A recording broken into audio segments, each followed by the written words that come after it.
dünyanın her bir yerinde sevgi var ve seven var.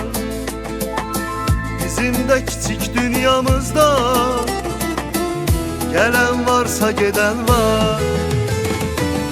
Mehabbet sanır insanı odla yangınlara, başım değdi taşlara, sözlere aldanmaram. Bir de çıkma karşıma, et seni aktarmaram, gözlerimi bağlaram.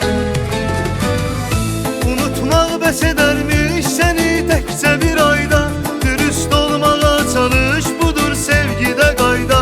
Vermişəm qərarım, qəti cümlələrdə var nida, hoşum gəlmir əlvida.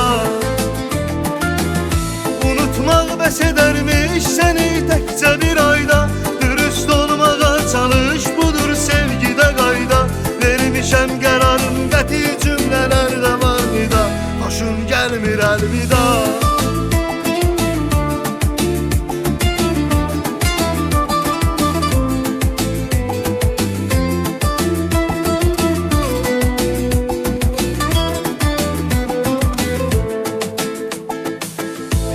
Dönersen hiç xəyal etmə, nə mesaj yaz, nə zəng gələ, narahat etmə. Səni yaddaşdan necə sildimsən, qarşıma çıxsan soruşaram ki sən kimsən.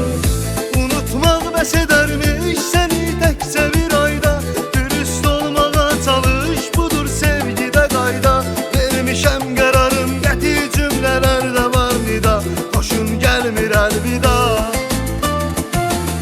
Unutmaq bəs edermiş səni təkcə bir ayda, dürüst olmağa çalış,